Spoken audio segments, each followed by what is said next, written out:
আমার না আজকে ফিরতে একটু দেরি হবে, তুমি কিন্তু চিন্তা করো না। আসলে আজকেই তো আমাকে প্রেজেন্টেশনের সমস্ত ডিজাইনগুলো করে ফেলতে হবে। তো বুঝতেই পারছি না কি করে করব, এতগুলো ডিজাইন আর এত কম সময়। কিন্তু আমাকে তো পারতেই হবে, বাবা আমার উপর এত বড় একটা দায়িত্ব দিয়েছেন, আমাকে পারতেই হবে। আমি ঠিক সময়ের মধ্যে সব ডিজাইন সুন্দরভাবে শেষ করব, আমি নিশ্চয়ই পারবো, তাই না বলো ভালো মা?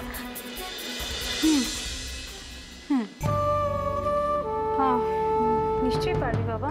কি গো, তা আমি এত কথা বললাম, তুমি কিছু শুনলে না? হ্যাঁ শুনলাম তো, ওই তো তোর অফিস থেকে ফিরতে দেরি হবে, আমি যেন চিন্তা না করি। আর প্রেজেন্টেশনের কথাটা? হ্যাঁ ওটা তুই পারবি।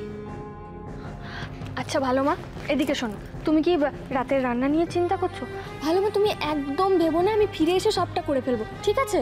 না আমি ওসব, তুই অফিসে বেরোচ্ছিস, বেরো না।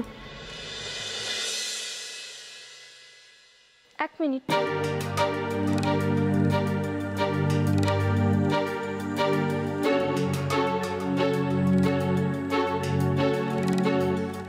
ভালো মা, তুমি সবার চোখে ফাঁকি দিতে পারো, কিন্তু আমার চোখে নয়।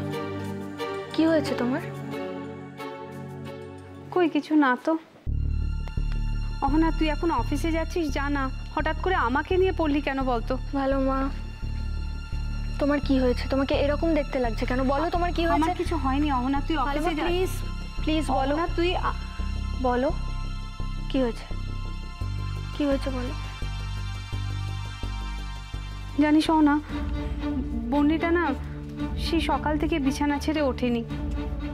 জিজ্ঞাসা করলাম, বললো নাকি জ্বর হয়েছে। কি? বন্নির জ্বর হয়েছে? আর সেটা সেটা তুমি আমাকে এখন বলছো? না আসলে তুই অফিসে বেরোচ্ছিলি, আমি আর সেই কারণে। তাই জন্য না তুমি মানে এগুলো ধরো, ওইটা দাও, আমি যাচ্ছি। ধরবো মানে? এটা ধরো, আমি দুধটা নিয়ে যাচ্ছি ওকে। এই জন্যই আমি তোকে কোনো কথা বলতে চাই না। ধরো, ধরো। এটা একটা নতুন বিপদ হলো। ধরো। তুই অফিসে যাচ্ছিস, যা।